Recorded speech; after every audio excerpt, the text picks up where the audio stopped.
Okay जी, बिस्मिल्लाह रहमान रहीम। तो आज हमारा जो नेक्स्ट टॉपिक है फिजियोलॉजी के अंदर, that is called haemoglobin electrophoresis. Very very important. इसको हम सिंपली एच बी इलेक्ट्रोफोरेसिस भी कहते हैं। What is haemoglobin? It is a normal protein that is present in the RBC.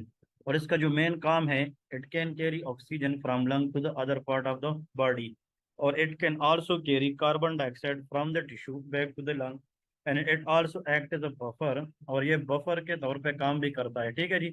अब जो हीमोग्लोबिन इलेक्ट्रोफोरेसिस है, इसका मतलब ये है, देखिए इसके अंदर हम जो प्रोसीजर इस्तेमाल करते हैं, पहले तो आप लोग एक सेंटेंस याद रखें कि it is done, it is done. अब ये एक sentence will cover everything. It is done to know, to know the type of, the type of haemoglobin. ये हमें ये बताता है कि हीमोग्लोबिन की टाइप कौन सी है। तो ऐसा टेस्ट जिसपे हम हीमोग्लोबिन की टाइप को मालूम करें, तो उसको हीमोग्लोबिन इलेक्ट्रोफोरेसिस कहते हैं। इसमें देखें, इसकी जो हम जेल बनाते हैं, इसका एक एंड कैथोड होता है जो नेगेटिव चार्ज, और एक एनोड होता है जो पॉजिटिव चार्ज। असल में होता है कि यहाँ से हम सैंपल डालते हैं और वो फिर इस डायरेक्शन में जाते हैं। Origin of the sample is here. ये हमें सीखने के लिए नहीं चाहिए, ये हमारा काम है नहीं, ये लेबॉर्ट्री करता है। लेकिन इतना याद रखें, यहाँ से सिंपल जनाब इस तरफ जाता है, इट्स मीन के the haemoglobin simple they rush और they flow from the cathode toward the anode. और इसमें जो नॉर्मल एडल्ट हीमोग्लोबिन है A, they can rush very fast. देखे इसमें लेके during gel electrophoresis haemoglobin migrate from negatively charge cathode. ये migrate करती है नेगेटिवली चार्ज कैथोड से पॉजिटिवली चार्ज एनोड की तरफ। But H B A migrate the fastest. सबके अंदर जो फास्टेस्ट है या तेज आता है वो एच बी ए है, फिर followed by H B F, इसके बाद एच बी एफ है, फिर H B S and H B C. अब यहाँ पे दो चीजें याद रखें। नंबर वन, के बॉडी के नॉर्मल एच बी क्या है। एक होते हैं नॉर्मल एच बी और एक होती है एबनॉर्मल एच बी। हीमोग्लोबिन अगर नॉर्मल है बॉडी में, तो any one can tell me, शाबाश, अपने आप से ये पूछे कि नॉर्मल हीमोग्लोबिन क्या है। Any one? Very good. The normal haemoglobin that is called H B A, या इसको हम एच बी एफ कहते हैं। जो एच बी ए है ये एडल्ट के अंदर है, और जो एच बी एफ है ये फीटस के अंदर है। Now what is abnormal? That is H B S, that is sickle shape haemoglobin. Another is called H B C. तो H B A, H B F, A जो है वो adult में नॉर्मल है, एफ जो है वो फीटस में नॉर्मल है। तो H B A, H B F, they are normal haemoglobin, but HbS and HbC they are abnormal hemoglobin. It is because of that it contain missense mutation। HbS के अंदर जो HbC है, इसमें glutamic acid replace होता है valine से, very very important, and lysine respectively. तो अगर ग्लूटामिक एसिड वेलिन से रिप्लेस हो जाए, तो फिर इससे जो एबनॉर्मेलिटी या हीमोग्लोबिनोपैथीज आती है वो HbS है। लेकिन अगर जो ग्लूटामिक एसिड है वो लाइसिन से रिप्लेस होता है, तो उसको हम एच बी सी कहते हैं। Very very important. It making H B C is more positively charge than the H B A. तो इसमें जो मिस सेंस म्यूटेशन है, इसका मतलब यह है, एक हीमोग्लोबिन के अंदर जो ग्लोबिन है, इसमें 574 अमीनो एसिड होते हैं। इसके दो शराइत है। नंबर ऑफ अमीनो एसिड ये पूरे होने चाहिए, फिर हर अमीनो एसिड का अपना पोजीशन है, वो भी बरकरार होना चाहिए। अगर अमीनो एसिड की पोजीशन में मसला आ जाए, तो उसको हम क्वालिटेटिव डिफेक्ट कहते हैं, जिससे सिकल शेप हीमोग्लोबिन और सी। तो देखिए यहाँ पे लिखा है H B A is a normal haemoglobin and that is adult haemoglobin. जो एच बी एफ है वो भी नॉर्मल है, that contain gamma and that is called foetal haemoglobin. लेकिन जो एस है that is sickle shape haemoglobin, इसको H B S कहते हैं। और उसमें जो ग्लूटामिक एसिड है that is replaced by valine. तो इसमें number of amino acid same है, लेकिन एक अमाइनो एसिड दूसरे के साथ पोजीशन चेंज करके पूरी आरबीसी की शेप को खराब करती है। That is qualitative defect. और ए हीमोग्लोबिन सी में बीटा चेन के अंदर, that is called H B C. इसमें जो ग्लूटामिक एसिड है वो लाइसिन के साथ रिप्लेस होता है। ठीक है जी। तो आप लोगों ने याद रखना है। और देखिए सबसे फास्ट फोरोसिस जो है वो ए है, फिर इसके बाद फीटल है, फिर सेकल है, फिर सी है। Very very important. और दूसरी बात यह है, the most important one, they ask multiple time in the exam कि एक्चुअली ये जो सी है ये HBC डिजीज है, AC HBC ट्रेड है, SC HBC sickle cell trait, but SS is sickle cell disease और S mean sickle cell trait है। याद रखना है sickle cell anaemia we will discuss, it is autosomal recessive, और autosomal recessive के लिए शर्त यह है कि इसमें एक जो डिफेक्टिव जीन है वो फादर से आना चाहिए और एक डिफेक्टिव जीन वो मदर से आना चाहिए। एग्जाम के अंदर अगर आ जाए what is the diagnostic investigation for thalassaemia and sickle cell disease, answer is HB electrophoresis. अब है anti globulin test, it is also known as Coombs test, detect the presence of antibody against circulating RBC। वो test जिसमें हम RBC के खिलाफ antibodies को मालूम करते हैं। Antibodies are globulin protein, so they are formed against RBC, therefore they are anti globulin antibody test, जिसको हम कूम टेस्ट कहते हैं।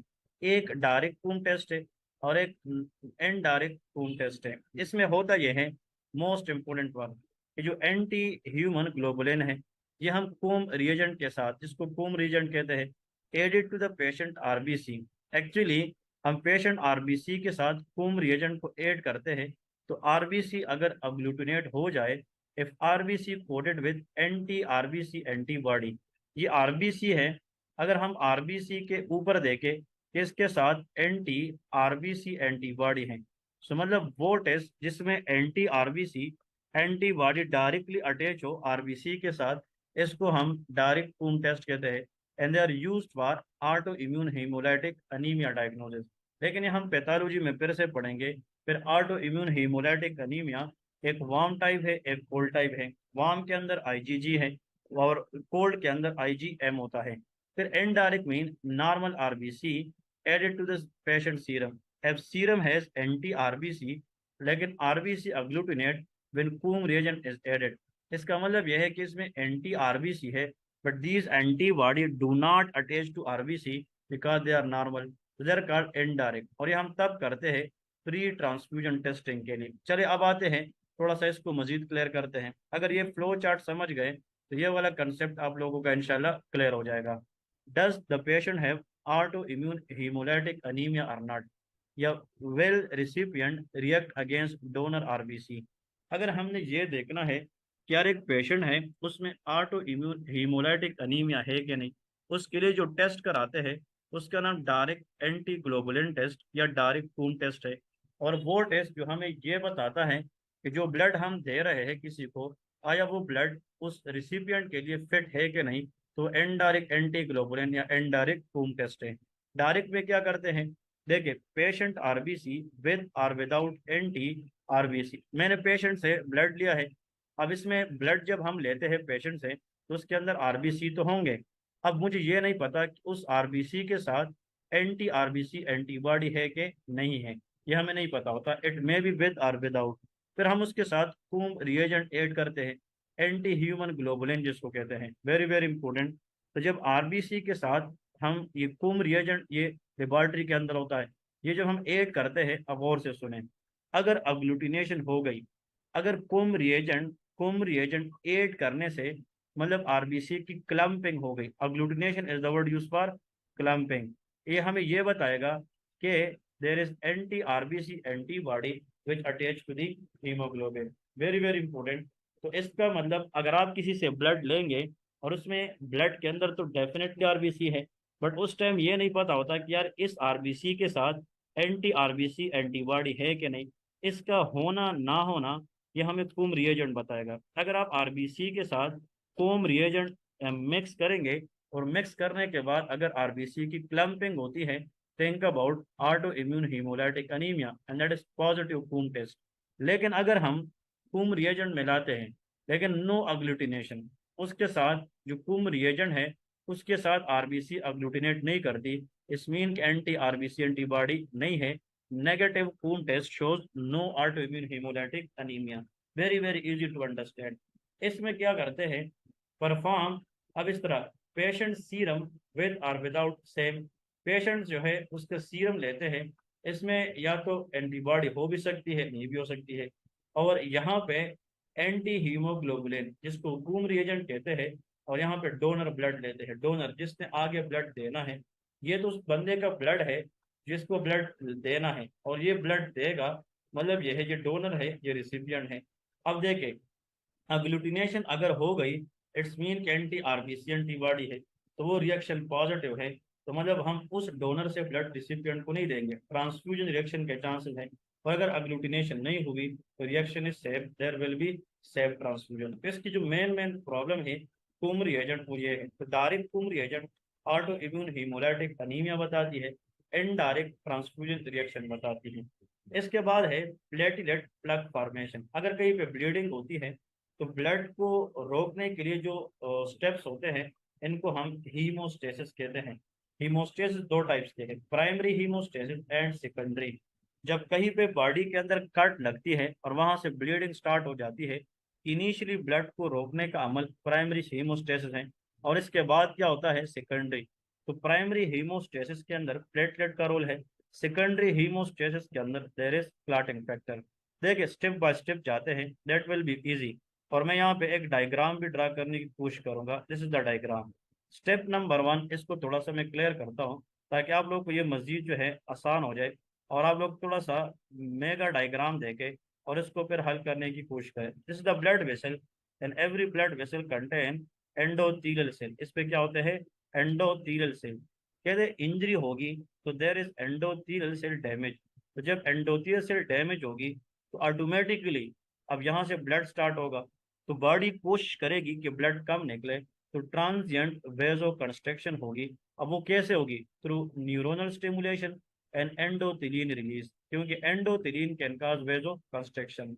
अब दो चीजें, whenever the endothelial cell is damage और कट, तो जब ब्लीडिंग स्टार्ट होगी, the initial steps in primary haemostasis, transient vaso constriction. FCPS वाले सुने, रिसेंटली अभी जो एग्जाम हुआ था इसमें ये क्वेश्चन भी मौजूद है। अब एफसीपीएस के जो पेपर है जेकेट के, वो मैं इंशाल्लाह आने वाले नवंबर वालों के लिए हल करवाऊंगा इंशाल्लाह, ठीक है। तो यहाँ पे याद रखें, जब एंडोथेलियल सेल की डैमेज होती है, so initially the first step is transient vaso constriction, ताकि ये मिनिमम। और जब ये डैमेज एंडोथेलियल सेल ये डैमेज हो गए, तो ये एक मतलब ग्लाइकोप्रोटीन रिलीज करता है। उस ग्लाइकोप्रोटीन को हम क्या कहते हैं, वॉन वोलिब्रियन फैक्टर। तो देखिए, जब एंडोथेलियल सेल डैमेज हो जाए और वो एक्सपोज हो जाए, then one Van factor will come and they bind to the exposed collagen in the blood vessel. Van factor ये एक प्रोडक्ट रिलीज करेगी, वायबल पेलाडे बॉडी। तो वायबल पेलाडे बॉडी ये क्या करती है, ये असल में जो वायबल पेलाडे बॉडी है, ये वान वोलिब्रेन फैक्टर से आती है, और endothelial cell and alpha granule of platelet. आराम से दो चीजें सुने, वेरी इंपॉर्टेंट। चले मैं यार इस तरह करता हूँ, फिर मैं आप लोगों को यही कहता हूँ कि फर्स्ट एड इतना इजी नहीं है, मैं अपने हिसाब से समझाता हूँ, फिर इसको पढ़ते हैं, that will easy. First step में एंडोथेलियल सेल इंजरी होगी, ट्रांजिएंट वेजो कंस्ट्रक्शन। तो यहाँ पे एक चीज जो अपेयर होगी, that is called von Willebrand factor. इस वान वोलिब्रेन फैक्टर के ऊपर एक रिसेप्टर होगा, GP1B। इस GP1B को एक क्या अटैच होगा, platelets. Attachment of platelets to GP1B, that is called platelet adhesion. इसका नाम क्या है, एडहेशन है। मैं फिर से एक दफा बताने लगा हूँ कि initially there is injury to endothelial cell, so there will be transient vaso constriction, ये तो क्लियर हो गया। फिर इसके बाद एंडोथेलियल सेल जो डैमेज है, यहाँ पे कोलेजन एक्सपोज होंगे और उसको वान वोलिब्रेन फैक्टर अटैच होगा। Von Willebrand factor come from this endothelial cell, और जब ये इसके साथ अटैच होगा, इट विल एक्सप्रेस GP1B। ये जो एक्सपोजर के बाद GP1B एक्सप्रेस होता है, इसके साथ प्लेटलेट ऐड होगा, जिसको एडहेशन कहते हैं। सिर्फ इसके साथ क्या है, platelet bind von Willebrand factor to GP1B, वो मैंने बता दिया। Receptor at the site of injury specific, platelet undergo conformational changes, very very important. एक दफा जब प्लेटलेट इसके साथ अटैच हो गया, then it will undergo some changes. So this platelet will release ADP and calcium. ये क्या रिलीज करेगी, ADP and calcium, because they are very important for coagulation cascade. And TXA2, this TXA2 is very very important, used for thromboxane A2। यहाँ से दो बातें, और यहाँ पे ये सारी की सारी चीजें क्या करेगी, it help ADP help platelet adhere to the endothelium। अब दो चीजें और से सुने, एक्चुअली द मोस्ट इम्पोर्टेंट। तो जब वान वोलिब्रेन फैक्टर को प्लेटलेट अटैच हो गया तो स्टेप को हम प्लेटलेट एडहेशन कहते हैं। और after adhesion it undergo some changes releasing ADP, some calcium, and there is thromboxane A two. फिर ADP binding to P2Y2 receptor induce GB2B3 expression of platelet surface. Very important, ये जो ADP है it's very important, it express another receptor on the platelet, तो GP2B and 3A। अब यहाँ पे दो बातें और से सुने। GP1B that is express on one brain factor, but GP2B3A express on the platelet. और फिर जो प्लेटलेट्स है वो फिर इस GP2B के ऊपर आते रहेंगे and they will attach, and that is called rapid irreversible platelet aggregation. And once platelet aggregation is occur, there will be formation of plug. इसको हम platelet plug formation. Initially, endothelial injury, transient vasoconstriction, release of von Willebrand factor. Von Willebrand factor express GP1B, to which platelet is attached, that is platelet adhesion. Platelet will undergo some changes, release ADP, calcium, TXA2, and this ADP express GP2B on platelet, to which other platelet attached known as aggregation. फिर इसके बाद fibrinogen bind GP2A and link platelets. फिर balance between, इसमें कुछ pro aggregating factor है, कुछ anti aggregating है। Thromboxane A two ये प्लेटलेट से आता है, ये एग्रीगेशन कराते हैं। Thromboxane A two can cause thrombosis, decrease blood flow, increase platelet aggregation. लेकिन PgI2 prostacyclin nitric oxide increase blood flow platelet, ये एंटी। लेकिन ये इन दोनों के दरमियान balance. Temporary plug stop bleeding, unstable, easily dislodge. इसका मतलब ये है कि जो प्लग अभी बना है एग्रीगेशन के दौरान, that is very very weak plug. अगर वहां पे थोड़ी सी माइल्ड इंजरी फिर से होती है तो this plug will be dislodge, another bleeding will start. इसलिए क्या करना है, इसको स्ट्रेंथन करने के लिए there will be secondary haemostasis. Initially blood की रोकने की अमल को, जिसमें 4-5 स्टेप लगते हैं, इसको हमने क्या नाम दिया, that is called primary haemostasis. और इसमें मेनली प्लेटलेट का रोल था। अब देखिए थ्रोम्बोजेनेसिस के थ्रोम्बस किस तरह बनता है, formation of insoluble fibrin mesh, aspirin irreversibly inhibit cyclooxygenase, thereby inhibiting thromboxane A2। Very important, जो एस्पिरिन है ये थ्रोम्बोक्सिन A2 को इनहिबिट करता है। तो when thromboxane A2 is not there, there will be no thrombosis. जब थ्रोम्बोसिस नहीं होगी तो aspirin make the blood thin, ये थ्रोम्बस प्रिवेंट करता है, ये ब्लड को थिन बनाता है, एक्ट एज एंटीकोगुलेंट।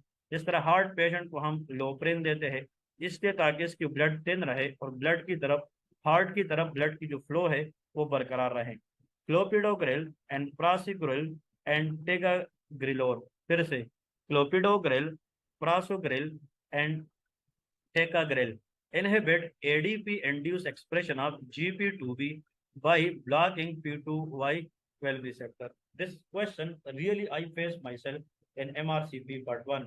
उसमें यह क्वेश्चन आता कि एक पेशेंट है, उसको भाई ये मसला था, हार्ट प्रॉब्लम था, उसको क्लाट्स बने थे।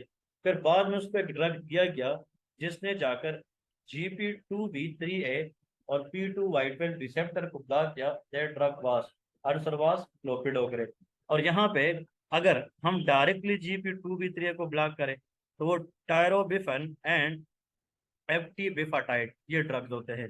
अब यहाँ पे देखें, ristocetin activate von Willebrand factor to bind GP1B। ये जो रेस्टोसिटिन है ये हम लेबोरेटरी टेस्ट में यूज करते हैं। अगर आप किसी से ब्लड लेंगे, और से सुने, मैंने ब्लड सिंपल लिया और उसके अंदर रेस्टोसिटिन डाला। ये जो रेस्टोसिटिन है ये चाहता है कि वॉन वलिब्रेन फैक्टर के साथ GP1B पे ज्यादा प्लेटलेट मिल जाए। लेकिन अगर वो ना मिले तो von Willebrand factor deficiency show करती है, जो हमने आगे पढ़ना है, बर्नार्ड भी पढ़ना है। Desmopressin acetate increase von Willebrand factor and factor 8 from one endothelial cell. तो von Willebrand factor carry protect factor 8 and von Willebrand factor factory make grade car, grade से मुराद फैक्टर 8 है और फैक्ट्री मीन फैक्टर 8। और इसका मतलब ये है कि जो वॉन वलिब्रेन फैक्टर है ये फैक्टर 8 जो क्लाटिंग फैक्टर है उसको मेंटेन करता है। थोड़ा सा इस डायग्राम को समझने की कोशिश करते हैं। ये डायग्राम थोड़ा सा ट्रिकी है but it is very very easy. यहाँ पे देखें, इनिशियली वस्कुलर एंडोथेलियल सेल हैं, जहाँ से जब इंजरी होती है तो वाइबल पेलाडे बॉडी इज रिलीज। इस वाइबल पेलाडे, इस W का मतलब वलिब्रेन फैक्टर, कि वायबल पेलाडे से एक वान वोलिब्रेन फैक्टर आएगी, नंबर वन ये, और एक पी का मतलब डब्ल्यू पर वोलिब्रेन फैक्टर, पी पर पी सेलेक्टेन। ये जो वान वोलिब्रेन फैक्टर है ये फिर आगे जाएगी, ठीक है, इंपॉर्टेंट। कुछ लोगों में इसकी डेफिशिएंसी, ये तो इंजरी हो गई। इंजरी के बाद क्या हो गया देखें, फिर इंजरी आकर इसके बाद स्टेप नंबर 2 में आते हैं। इनिशियली स्टेप नंबर इंजरी में तो वेजो कंस्ट्रक्शन होती है, ट्रांजिएंट वेजो कंस्ट्रक्शन, और सब एंडोथियल सेल एक्सपोज होते एक्सपोजर में। और फिर यहाँ पे वान वोलिब्रेन फैक्टर एक रिसेप्टर, ये वान वोलिब्रेन फैक्टर है, जो एक रिसेप्टर बनाते GP1B। फिर थर्ड नंबर स्टेप में जो प्लेटलेट्स है वो GP1B के साथ अटैच होते हैं, इसको हम एडहेशन कहते हैं। और फिर GP2B3A एक्टिवेट होता है, जिससे फाइब्रिनोजिन क्रॉस लिंक करते हैं, and that is called platelet aggregation. It is a very very important. अब ऐसा ड्रग और से सुने जो वान वाली ब्रेन फैक्टर को बढ़ाए, द ड्रग विच इंक्रीज वान वाली brain is desmopressin. This area is full of MCQs, very important. And the drug या the disease where GP1B receptor is mutated या absent, जिसमें प्लेटलेट एडहेशन ना हो जाए, उसको बर्नार्ड सूलियर सिंड्रोम कहते हैं। और वो ड्रग और से सुने, वो ड्रग जो इस एडीपी एसोसिएटेड GP2B3A को खराब करे वो क्लोपिडोग्रिल है, क्लासोग्रिल है। और ऐसा ड्रग जो थ्रोम्बोक्सिन A2 को ब्लॉक करे कॉक्स मीन साइक्लोऑक्सीजिनेस के जरिए, तो उसका नाम एस्पिरिन है। अगर GP2B3A ये है ही नहीं, या अगर ड्रग है तो ये वाले ब्लॉक करते, अगर ये है नहीं, it will lead to condition known as Glanzmann thrombasthenia. तो ये हम आगे सारे के सारे पढ़ेंगे अभी आने वाले चैप्टर के अंदर, और आप लोग इसको मजीद इंशाल्लाह एंजॉय करेंगे। See you in the next lecture. अल्लाह हाफिज।